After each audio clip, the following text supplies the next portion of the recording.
a program focusing on the people working to make the Jonesboro community a better place, while offering viewpoints from all sides of the issues. The views expressed in this program are those of the participants and do not necessarily reflect the views of KLEK 102.5 FM, the voice of Arkansas Minority Advocacy Council, or our underwriters or sponsors. Good morning, everyone, and welcome to the second part of Community Conversations on KLEK 102.5 FM. I'm your host, Kabila Jones, and my guest this time around is Mr. Scott Willhite, who is running for Circuit Judge, District 2, Division 12. Good morning, Mr. Scott. Good morning, Kabila. How are you today? All right, so I have to give a few disclaimers here. KLEK does not support, endorse, or impose any candidates. Interview is given for informational purposes only, and also we just have to let you know that Mr. Scott is on the board of directors of the Voice of Arkansas Minority Advocacy Council, which is the nonprofit that owns KLEK and is part licensee of KLEK 102.5 FM. But again, we're not showing any favoritism. This interview is strictly for informational purposes only. All right, we got the logistics out the way. So let's go ahead and get right into who is Mr. Scott Willhite, or Attorney Scott Willhite, and then we'll get into your platform and what you're running for a circuit judge. Okay. I was born here in Jonesboro. Went to Jonesboro High School, Arkansas State University, Okay. And then went to law school up in Fayetteville back in the late 80s. Okay. And began my law practice in Memphis in 1989. So what made you transition to Arkansas? Well, I had practiced for about 8 years in Memphis, and Jonesboro was my home. Okay. I still had some cases that had been initiated here in Jonesboro in northeast Arkansas, and moved over really to open my own practice, and really enjoyed that. I went into business with Kevin Orr and was a law partner with Kevin for 23 or so years. Oh. So Jonesboro was always home. And, I played ball here. My dad was assistant superintendent at Jonesboro High School. Oh. So my mom worked at the Social Security Administration here. So my roots were Jonesboro. deeply in Jonesboro. Okay. And I really enjoyed seeing Jonesboro grow up. When I was in high school, I think Jonesboro population was around 26,000. Really? And today it's probably over 80,000. I'm sure it is. So we've really seen Jonesboro grow up with industry and jobs and in all aspects. All right, and so now let's transition to you served as an attorney. Well, first, before we get into why you're running for circuit judge, tell us what aspects of law you have practiced, and then how your experience, then we'll transition, how your experience has prepped you for circuit judge. Okay. Since day one, I began working for a firm in Memphis and began trying cases in front of judges and juries. Some lawyers go into the practice of law and they draft documents, or some do real estate work, or some do other various kinds of administrative processes. But since day one, I was connected to the courtroom. There was something about the courtroom that was important to me. Okay. I think part of it was I grew up sort of a shy, introverted kid. Really? And the courtroom gave me a chance to speak out. And so I really enjoyed being in the courtroom, examining witnesses, questioning witnesses, arguing points before a judge or jury. And so that's where I was from 1989 until about a year ago when I was appointed to be a workers' comp commissioner. Okay. So for around 30 years, I was in the courtroom handling, criminal cases, personal injury cases, juvenile cases, DHS cases, probate, domestic, all variety of cases. Wow. And so I'm sure you've seen things from all sides, and you have encountered all types of situations. And so we know with the circuit judge, you'll be handling some of the same type of cases, but there'll be some juvenile, there'll be family, what they call domestic. And so let's talk about, one, why did you decide to run for this position, and what do you hope to bring to the position? Okay, and that's a great question. About a year ago, I was appointed by the governor to sit as a workers' comp commissioner in Little Rock, Okay. and began overseeing cases that go through the system. And I'm in Little Rock about 3 or 4 days a week. Okay. And I realized that making an impact in Northeast Arkansas was difficult working in Little Rock. I had practiced before every court in this area: district court, circuit court, federal court. Okay. A circuit court handles felony criminal cases. Okay. It handles personal injury cases, divorces, things of that sort. So it's something that, many people out in the public don't come in contact with. Okay. But the thing that you really want, I believe, if you are in a circuit court, you want to be heard and you want to be treated fairly. Mm-hmm. And the thing about fairness is it might be different in your eyes than it might be in my eyes. Yes. So that's why we have the written law, so that hopefully we stick to that written law and it applies across the board to everybody. Okay. So as I was sitting in Little Rock, the opportunity arose and I was approached by some people to run for this position. It's a new position. Okay. It's position 12. We have 11 circuit judges prior to this year Okay. in the district, which includes 6 counties. We go Clay, Greene, Craighead, Poinsett, Mississippi, and Crittenden. So we've got a 6-county judicial district. Okay. The same judges travel the circuit in those counties. Okay. So we do have a great number of cases. I was looking at statistics last night. For instance, in 2018, there were around 2,176 criminal cases filed in circuit court, and we only resolved about 700, a little over 700. So we're I don't know what the problem is, but you look back 10 years ago, and there were only 1,500 cases filed. So a great increase in the number of criminal cases filed, but fewer and fewer cases being resolved. Now, some counties, that's just in Craighead. Okay. Some counties are doing a better job. But, my thought is we have to be more efficient. Okay. And I think being able to just to be honest, not be a part of the machine. When you get in court, sometimes you feel like you're just in a machine that's going to spit you out eventually. Okay. And there's going to be something that happens.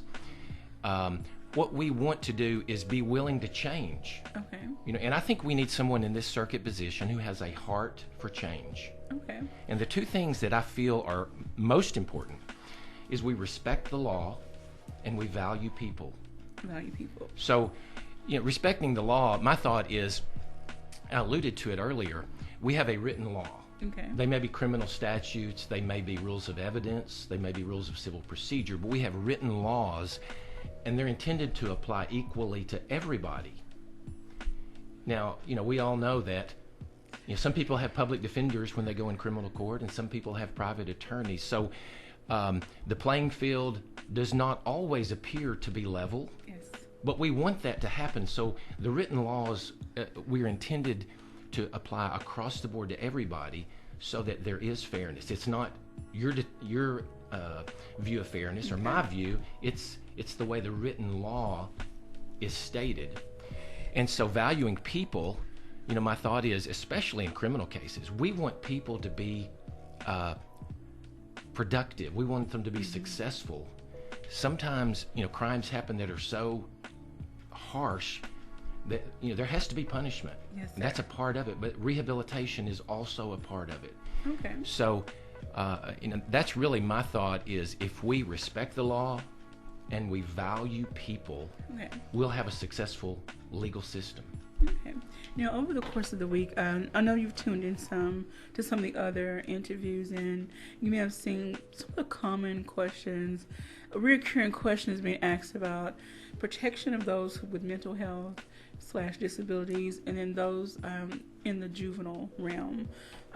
We understand that people commit crimes for various reasons, due to circumstances. And so, as a judge and as now a practicing attorney who has seen both sides of the coin, as a judge, if you're elected, do you feel that you will be able to make the best decision possible when it comes to rehabilitation versus imprisonment for individuals? That is my number one objective, Quabila, is to and understand that this is a process, it involves multiple players. So we've got the prosecutor's office who do the charging, and they're pursuing charges against certain people. We got the defense attorneys or public defender who are defending the person. Then you have the judge, and the judge is more like a referee. So setting the rules, which primarily are stated in writing, so we don't have to guess what rules should apply. Now, as far as the issue with the mental health, I think two problems that I see: mental health and the use of drugs. We're just sort of putting a Band-Aid on an amputation, so to speak. We're seeing the tip of the iceberg. We need to do so much more to handle mental health issues and drug issues in our courts. The problems we have is in having the dollars to address those. We want to help people, as I said, be successful, help people rehabilitate, but this is an institution that's funded by state dollars. And so we have limited money that we can use for those problems. But it's absolutely the essential part of this group effort, for the prosecutors, defense attorneys, and judges to make sure a person with a mental disability does not get thrown into the system and treated unfairly. Now, as judges, once all the judges are in place, and can you all as a group advocate for the state of Arkansas, for your district? Say, Representative, Senate, whoever you need to talk to, this is what we need. These are the issues that we're having. In order for us to effectively do our job, this is what we need from the state of Arkansas. Is that even in the realm of possibility? Sure. I think there is a dialogue between the state and the judges on those issues for funding, for personnel. But once again, we go back to the prosecutor is pushing the charges, and to create a system where someone is charged, for instance, as under drug court, under mental health court, those kinds of courts, I think are essential for our system to work correctly and in a constitutional way. But we're just in the infancy stages of those programs. They need to expand. Down in Little Rock, we're dealing with the opioid epidemic in workers' comp cases. How do we get doctors are prescribing opioids for problems, for pain. And how do we get that problem under wraps? It's the same or similar problem in circuit court. Do we want someone who has an addiction to serve prison time? We need to be able to address problems in a fair way, something that the time meets the crime, sort of, so to speak. We want to address the serious crimes that are facing all of us. I'm glad you mentioned we have a sergeant checking in, and maybe he can give us some perspective from a police perspective. So you have this individual who is being charged for drug-related crime, and it's opioid-related. Would you have a conversation with the police and say, what's their record like? Are they a repeat offender? What has been the history with this person? Like, I'm not on the inside, so I'm asking questions like as a totally, as I'm just navigating the system. So what can be done? Because we also know that individuals who get caught with, marijuana or other substances, they could have other issues that led them to their addiction. Same with the opioids. I understand there's a law that has to be followed. Charges have to be made, but I don't know. Well, I was in practicing in Tennessee, as I said, for 8 years. They have a system of diversion, which says if you get charged with a crime, we can basically hold it at bay to see how your behavior is for a period of time.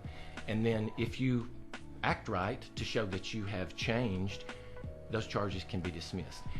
We don't really have an identical system in Arkansas. Sometimes what we do in those is we continue the case for a year, and we say if the person does not receive any additional charges, we'll dismiss the charges.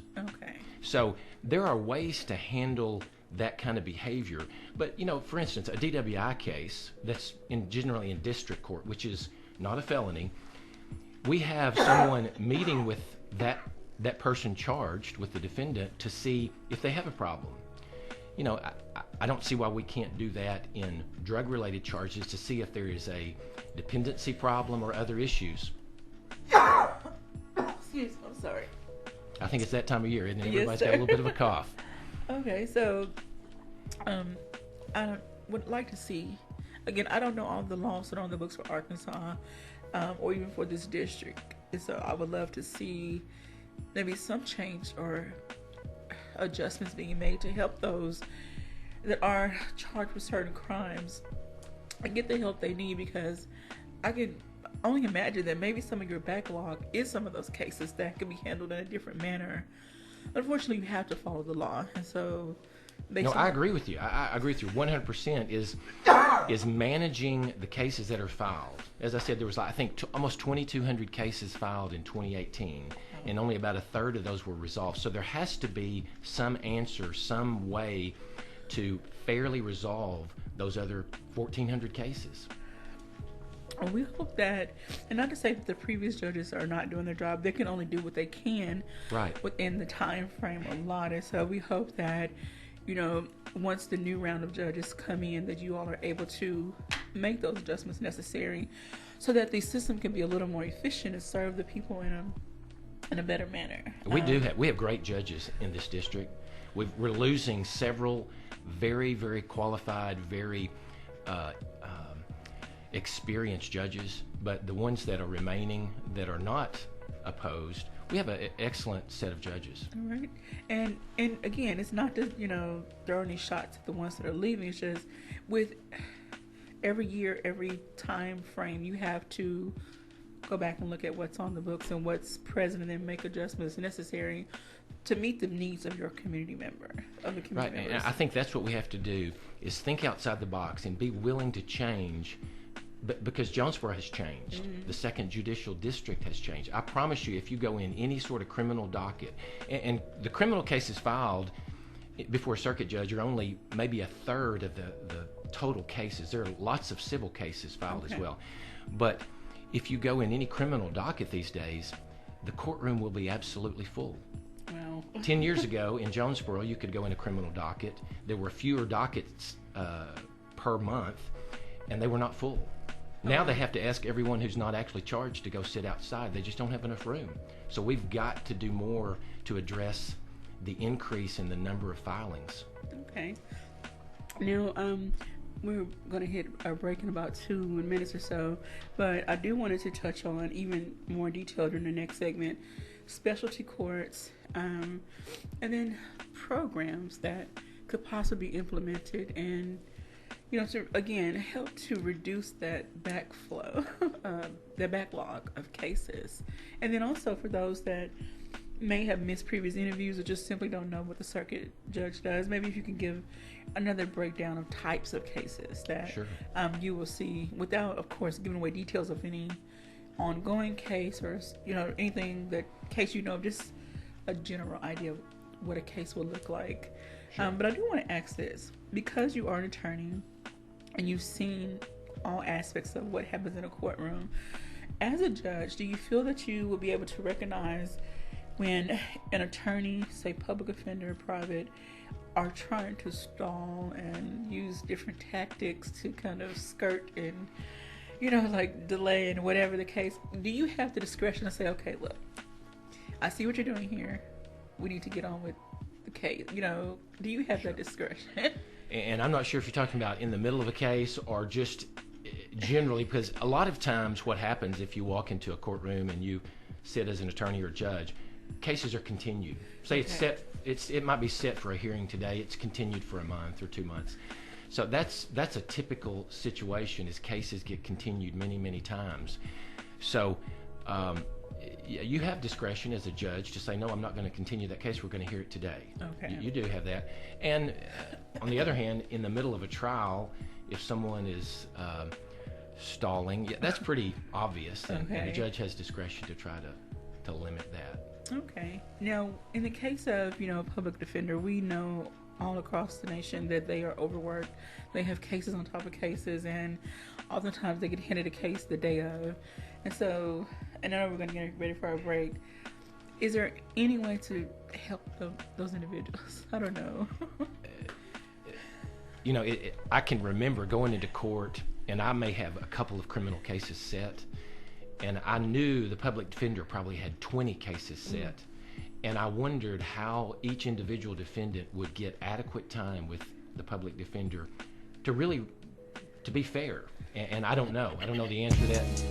Okay, well, we'll talk about that later. Okay. So you're tuned in to Community Conversations on KLEK 102.5 FM, and Sergeant Coleman. Nathan Coleman says Scott is a great guy. Thank you so much. All right, we're going to take a quick break, very quick break, and we'll be right back with more discussion from Mr. Scott Willhite, running for Circuit Judge District 2, Division 12. Don't go anywhere. We'll be right back.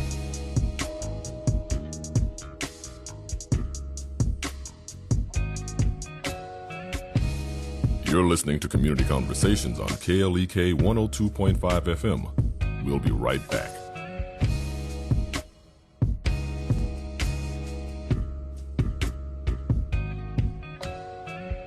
KLEK thanks CJ Pepper and the staff of Life Strategies Counseling Incorporated for helping people through hard times in life such as depression, family issues, stress, abuse, and more. They offer counseling and therapy for all ages, individuals, families, and groups. They are located at 1217 Stone Street. Phone number 1-866-972-1268 or online at lscihelp.com.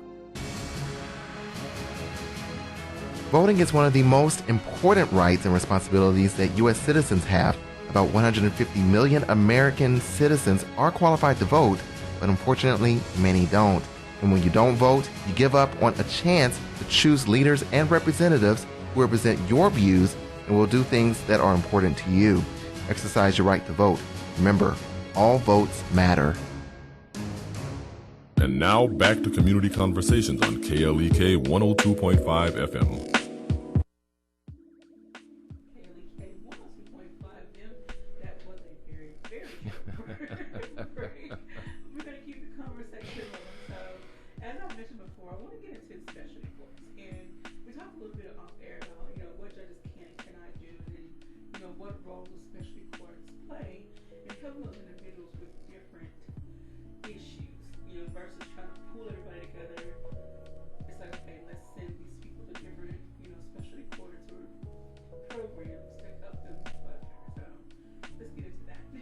Well, I can say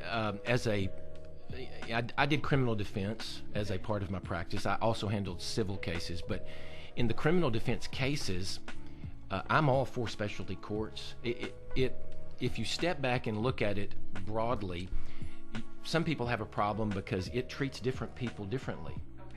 And the assessment is important. It's easy to tell if someone's a veteran and they qualify for Veterans Court, but it still treats someone differently than the average person. So some people may have a problem with that, but I think they're very effective, and I applaud the prosecutor's office in establishing specialty courts. I know they've done it in district court as well.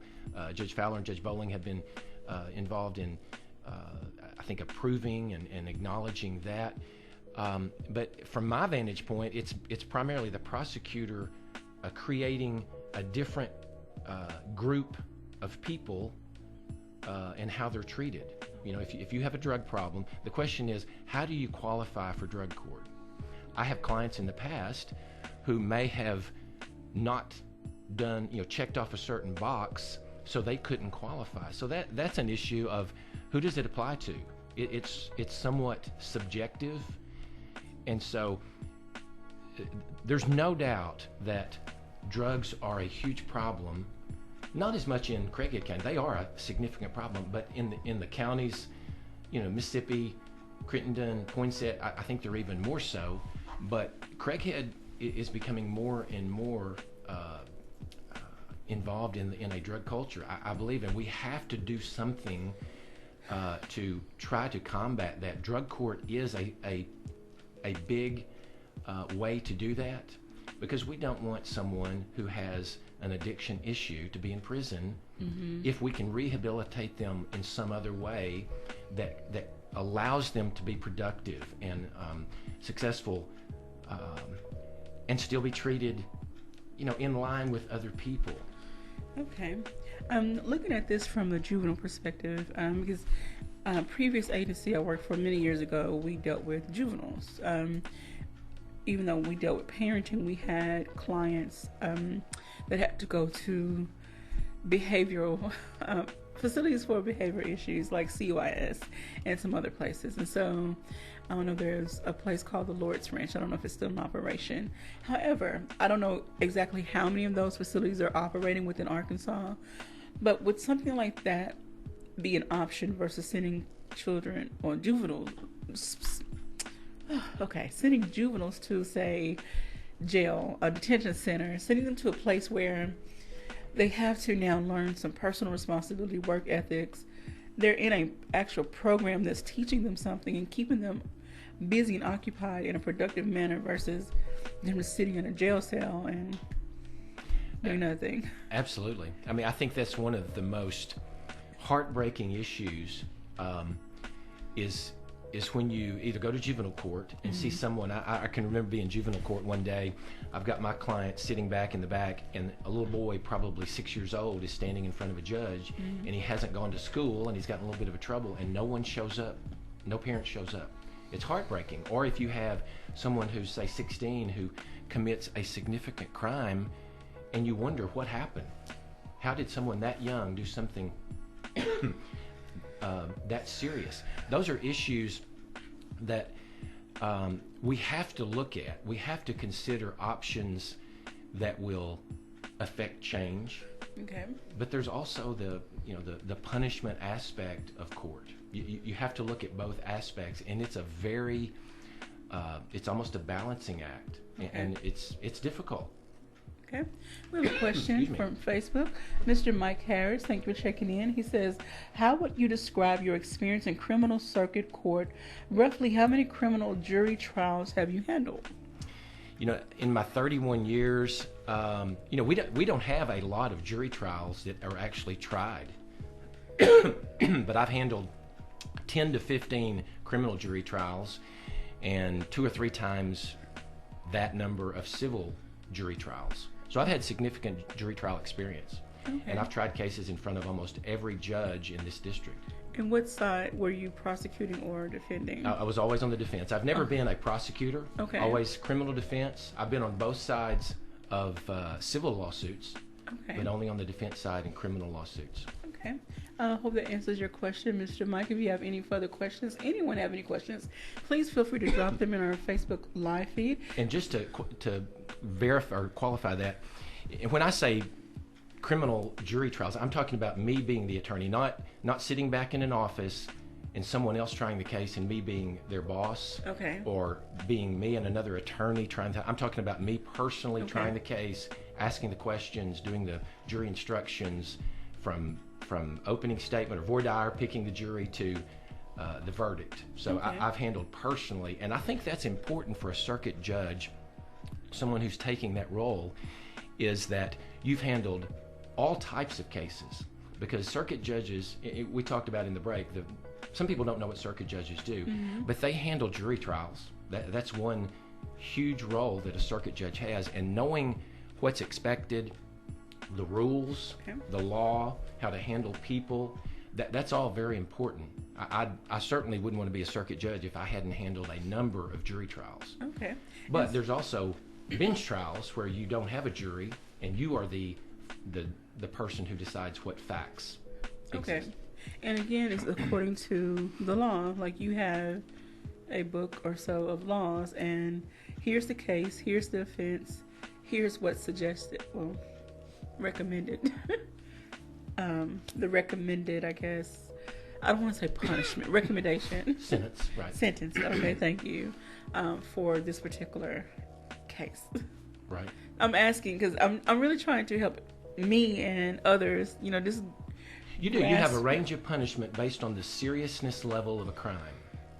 There are different seriousness level crimes, and they have a range of punishment for that particular crime or that particular level.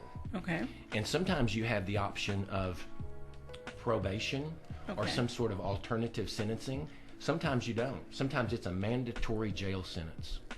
So it just depends on the crime. Sometimes when, for instance, if you have a gun and drugs, there's limitations on what can be done. But if you have, say, just a straight drug crime, you may have probation as an alternative sentencing. And that's a lot of times how those cases are resolved. Someone's put on probation. So, and that's another player in the system of the probation office. Can they adequately address those issues? Okay. Now, again, not taking personal responsibility off the criminal. But in some cases where there's an individual who commits a crime, no matter the circumstance, and they can't afford a lot of the things they've been ordered to do, is there some type of leniency or accommodations made for those individuals? What can the judge do to say, okay, I understand your situation, you did commit this crime, here's what I can do for you? Or what can a judge do?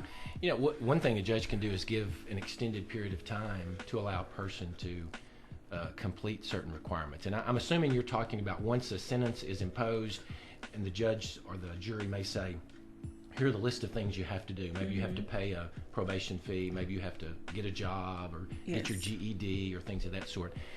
The judge can certainly extend that period of time. Okay. You know, I've seen there are petitions to revoke. Once someone is on probation, there's petitions to revoke the person's probation where they may have to do jail time if they don't do those specific requirements. Okay. So the judge always has the discretion, or most of the time, to extend that period of time, even change the requirements. You know, the judge in that circumstance is tasked with making sure there is rehabilitation, making sure there is punishment, making sure all aspects of the sentence are carried out with the spirit of the law. Okay. Now, one question, I think I've asked this to several other candidates. One, what is your power to hire employees within the court system?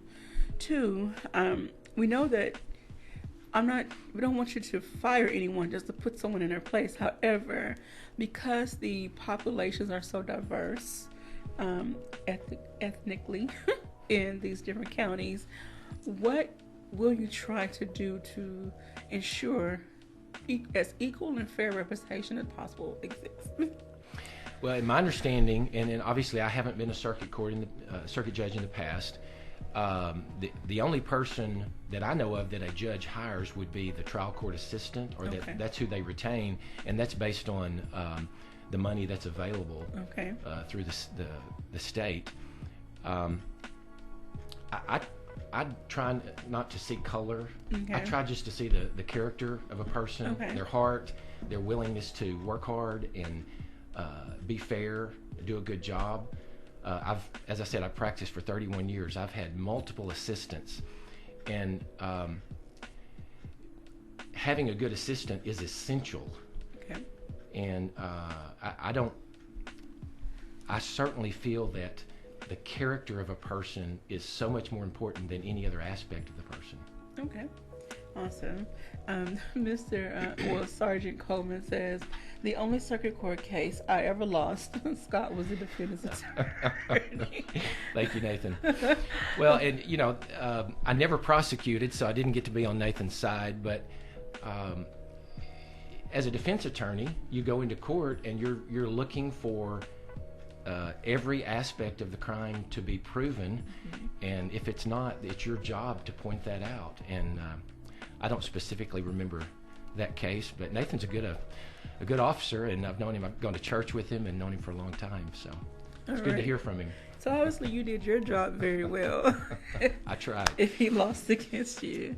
All right. So again, you tuned in to Community Conversations on KLEK 102.5 FM. We're speaking with Mr. Scott Willhite, who is running for Circuit Judge, District 2, Division 12, and it covers a multitude of counties. So if I can get it, Clay, Green, Craig, Head, Mississippi Poinsett, Crittenden. Yes, ma'am. All right. You got it. I think I've heard it all last week, so I should have it down pat by now. And so you will travel the circuit along with the other judges. And as you mentioned, this is a new position. They had to open up a position because it wasn't because there are so many cases that need to be heard, and there's just such a backlog. I think that's probably the essence of it. The number of cases filed, the population has grown in most, at least in Craighead Green, Crittenden, I think, is growing. So the increase in population, number of cases, all culminated in the need for another judge. Okay. I want to back up and ask this question. We didn't get to talk about the Veterans Court and what types of cases would be heard concerning veterans, or what would lead to a case involving a veteran being moved over to, I guess, the Veterans Court. And I haven't been involved in the Veterans Court. Okay. That's a brand new animal as far as I'm concerned. Okay. So I haven't represented a veteran who is qualified, but I would assume that it would be someone who had served active duty and has some sort of mental, physical issue. I don't know if an addiction issue may be lumped in there, but it has some sort of issue that has led to a problem. Okay. So, and that's sort of the essence of the other specialty courts is it's not the underlying charge necessarily. It's something that predated that led to a problem. Okay. And that's what's attempted to be resolved. Okay. And I know we spoke earlier about, facilities for juveniles. Well, in reference to adults, we know that, again, some adults commit crimes out of circumstances. And again, not to take the personal responsibility off of them. However, we know what imprisoning someone for an extended period of time can do to them. Loss of wages, due to them mentally, psychologically. And again, not saying that they don't deserve any type of punishment because they did break the law. However, I don't know what facilities are available for rehabilitation purposes.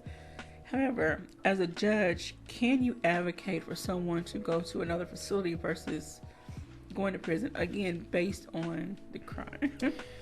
Well, and let me back up and talk about the process again. Okay. Primarily, the prosecutor is in charge of recommending what punishment is appropriate for a crime. Okay. The judge really doesn't determine that for the most part. Okay. There are occasions when a judge can make that determination. If there's not a jury trial, if sometimes you have a judge in the sentencing phase of a case. Okay. But most cases are done in a plea agreement, and where the prosecutor recommends a certain punishment and the person who's charged agrees to it. There's a regional punishment facility that is just short of the Department of Corrections, so that's an alternative. Okay. But there are other, probation, as I said earlier, is an option. There is that's really, we have limited options in that respect. Okay. And I want to touch on the plea aspect. I think we've talked about this before when you would come to our legal moments.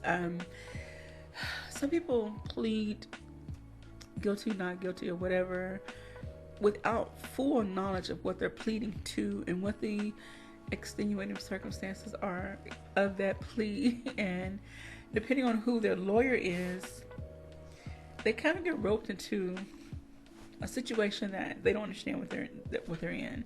So, as a judge, do you have the discretion to just inform the client or the lawyers, okay, your client is taking something that is a little harsher than, what can you intervene, or do you just have to hear the case as? Well, you can't give advice to the defendant. The judge's role is not to give advice to a litigant. The judge's role is to make sure the constitutional protections remain in place. Okay. That the person is voluntarily pleading guilty. Now, I'll say this. Over my 31 years of being in court, I can't think of any other situation where there's more pressure than being in criminal court. I've handled a lot of domestic cases where the potential was to take children away. That's high pressure too. Okay. And when money is involved, that's a pressure situation. But I've seen grown men cry when I tell them, I'm sorry, jail time is the only thing that's been offered here. Do you want to go to trial, or do you want to just go straight to jail? Yeah, do you want to accept this plea deal? And it's very, very difficult when you have to make that decision, because some people are in the situation that they may not have, they say they haven't done the crime, but they are scared to go to trial for fear of the sentence may be more harsh. So that's something that the judge, it's not the judge's role to give that client advice.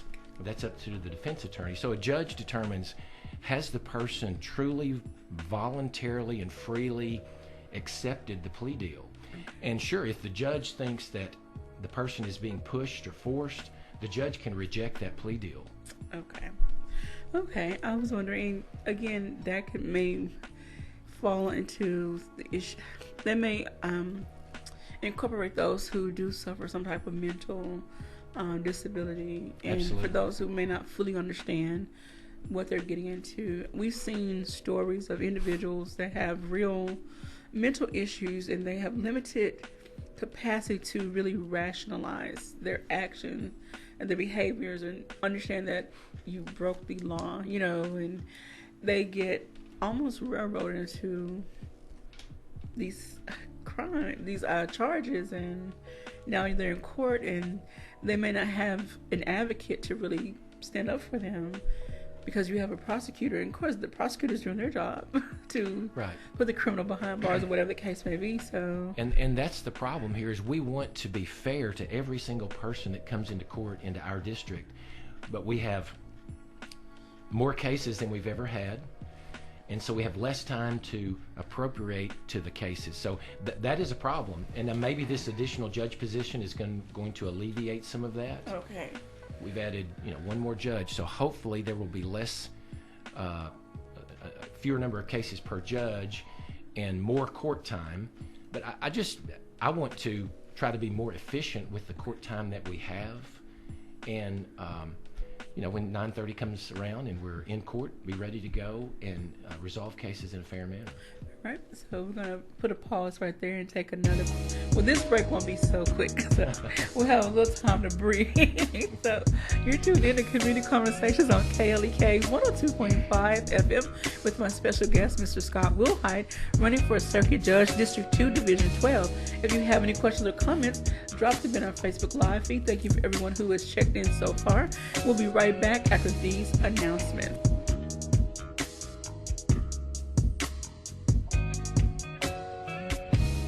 You're listening to Community Conversations on KLEK 102.5 FM. We'll be right back.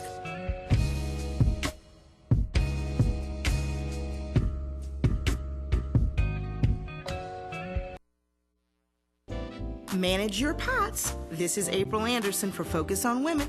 If life is a meal, how do you manage your cooking preparations? Do you have the right kitchen tools to make the meal you want? Is your stove big enough to hold all your pots? Do you even have enough pots? When we look at our lives and all that we have on our plates, so often we simply move through the day trying to make sure we tick off all the things we have to do. Get the kids ready for school, dress for work, pick up the kids, make dinner, help with homework, and maybe do some more work before heading to bed and providing support to your mate. As we move robotically through the day, I ask you to stop and think. Are you making the life meal you really want to consume, or are you simply managing the pots on the stove to prepare something mediocre? We are given just a short bit of time on this planet, and we have within ourselves the ultimate power to determine how we spend that time. To ensure we make the best of our lives, we need to plan, just as we do with a meal. What is our main course? What are our sides? And of course, what's for dessert? If you aren't making your ideal life meal, then perhaps you should rethink your menu. For Focus on Women, this is April Anderson. I hope you're making something dynamic. Focus on Women is made possible by the Kappa Nu Omega chapter of Alpha Kappa Alpha Sorority Incorporated, a non-profit organization committed to service to all mankind. Kappa Nu Omega Alpha Kappa Alpha on Facebook and KNOMEGA1908.com. KLEK is a nonprofit community radio station and has to rely on the support of listeners like you to continue to give a voice to the community. For the cost of a meal for two, just $20 a month would go a long way to ensure you will get the music and information you need. Please take a moment and fund your support to KLEK.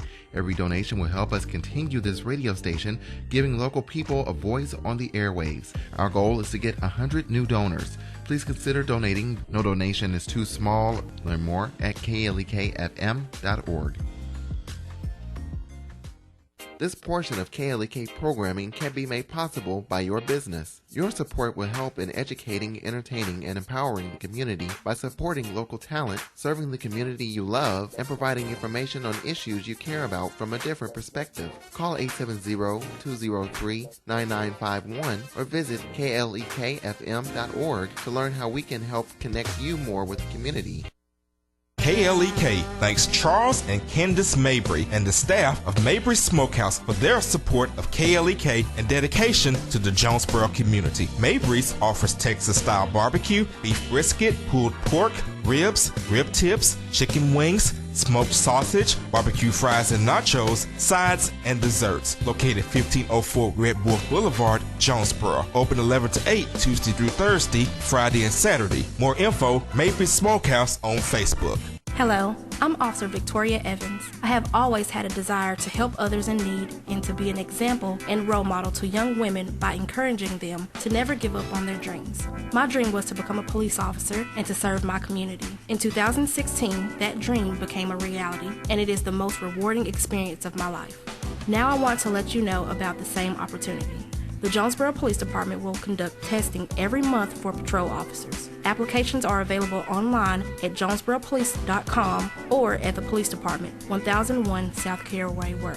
The Jonesboro Police Department offers a competitive salary, health, and retirement benefits, top-of-the-line training, and most importantly, the chance to make a difference in the Jonesboro community. Join me in making Jonesboro a better place. The Jonesboro Police Department is an equal opportunity employer, and women and minorities are especially encouraged to apply. More information is available at 870-935-5657. KLEK 102.5 FM salutes small businesses. Small businesses promote local character and success, keeping money in the local economy, local jobs, entrepreneurship, community well-being, and so much more. Contact us today to learn more on how your small business could be featured on KLEK for as little as $25 per month. And now back to Community Conversations on KLEK 102.5 FM. Welcome back to Community Conversations on KLEK 102.5 FM with my special guest, Mr. Scott Willhite. All right, so he's running for Circuit Judge, District 2, Division 12. So now we're going to get into this last segment, which is fairly short, some more duties of the Circuit Judge. Well, many people in this community have probably never had an experience to stand in front of circuit judge, and that's probably a benefit because you've got circuit judges handle felony criminal cases as opposed to a district judge who handles misdemeanor criminal cases. A circuit judge also handles divorces. A circuit judge would handle personal injury cases, DHS cases, juvenile cases, probate, wills and estates, things of that sort. So, a typical week down at the Craighead County Annex, Monday and Tuesday is typically the domestic day, and if you have a divorce or a domestic issue, say a child support or custody issue, you set it for a circuit judge in one of those days. Okay. And then over in the big courthouse, right there at the corner of Washington and Main, is where they handle most of the criminal cases. It's a bigger facility, and they can accommodate more people. Okay.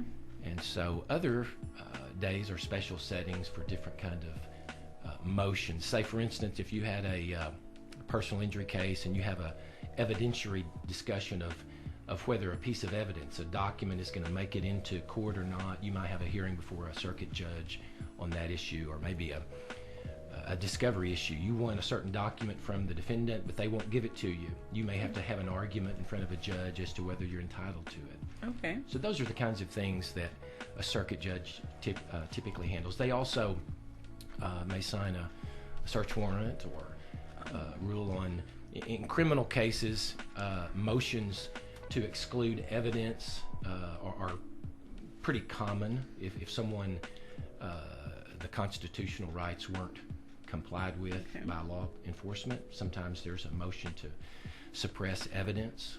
Say the Miranda rights were not given, things of that sort. Okay. So that's sort of a kind of a ballpark. Alrighty. So when you mentioned signing warrants, and I'm actually this too. We ask everybody.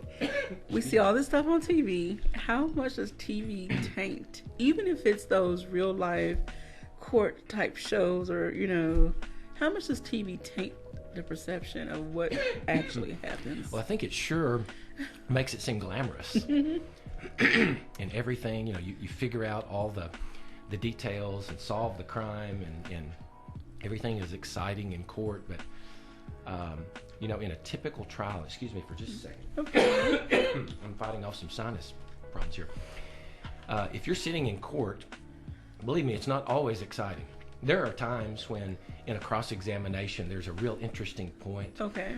But I think TV does really over-dramatize and make court seem like it's really always exciting and always fun. And I mean, the problem with court is someone's going to lose and someone's going to win. Sometimes you resolve things occasionally, and both sides are okay with that. It's sort of that middle ground approach. But most of the time, especially in civil court, say in a domestic case, and child custody is at issue, someone's going to get the kids, and someone's going to get visitation, and someone's going to be unhappy. Figuring out who is the standard in that situation is what's in the best interest of the children. But someone's going to lose typically in a lawsuit, say a personal injury case. Someone's going to either win a judgment for a certain amount of money, and someone's going to lose that. So it's difficult because that's the way court is set up. There are winners and losers, and it's based on fairness. It's based on the written law. Okay. And as I said, we've got to apply it fairly to everybody. We're both dealing with this, aren't we? Sorry, y'all. I've got a cough drop, and I'm still coughing. I'm gonna get it together. Oh my gosh. Okay. All right. So, any final thoughts on what you want the listeners and viewers to know about you? Well, the primary focus of the reason that I stepped into this race is I was asked by several people in this district. But what I want to do, it's based on the Bible verse, Micah 6:8. Do justice, love mercy, and walk humbly. Those are the things that I want to incorporate into the position of circuit judge, is doing justice, which, as I said, you apply the law, the written law. A judge doesn't make law, a judge applies the law fairly to everybody. Okay. You love mercy. You want to see people succeed. And you want to do it with some humility. When you're sitting up there on the bench, I've been, down in the playing field many times when you have a judge who can change the way you think. And if they're humble, it makes you proud of the legal system. And that's what I want. Well, we thank you so very much for giving us your time today. And so please let everybody know how they can reach out to you and where they can find more information about you. On Facebook at Willhite for Circuit Judge. That would be the best way. Okay. Do you have people message you privately for, questions concerning your platform? I do. All right. So please reach out to Mr. Scott if you have any questions or comments. I try to be respectful, but we understand if there's personal issues with the case, you may want to definitely discuss that in private. So we definitely have to let you know that KLEK does not support, endorse, or impose any candidate. This interview was given for informational purposes only, and we do have to let you know that Mr. Scott is one of the board members for the Voice of Arkansas Minority Advocacy Council and licensee of KLEK. However, that does not affect where we stand. You know, we give every candidate an opportunity to come and state their case, and we just want you as the listeners and viewers out there to be informed citizens when you go to vote. So let them know when early voting starts. Early voting and the primary. 18th, and the election is March 3rd, and I just want to say thank you for having me today. It's an honor to be here. Thank you so much, Mr. Scott. And hopefully after this, I know you're going to be busy. If you get elected, you're going to be super busy. So you're going to recommend someone else to come do our legal minute. I want to pick that segment back up again. I really enjoyed that time here in the office. Yes, sir. And maybe one day we can wrangle some of you judges, whoever is elected for those positions, to come and talk about, you know, what's happening. I think being involved in the community like this is extremely important. Yes, sir. So thank you so much for giving us your time. And do you have any other, with 30 seconds, any appearances, debate, anything else happening? I do have one Thursday. No more fundraisers. We just had one last week. Okay. And so now it's time to continue to get out and meet people and express my views. All right, so check out his Facebook page, see where he's going to be on this Thursday, and ask any questions you would like. Thank you, Scott. Thank you, everyone, for joining us. This has been Community Conversations on KLEK 102.5 FM. Everyone have a great, blessed, and warm day.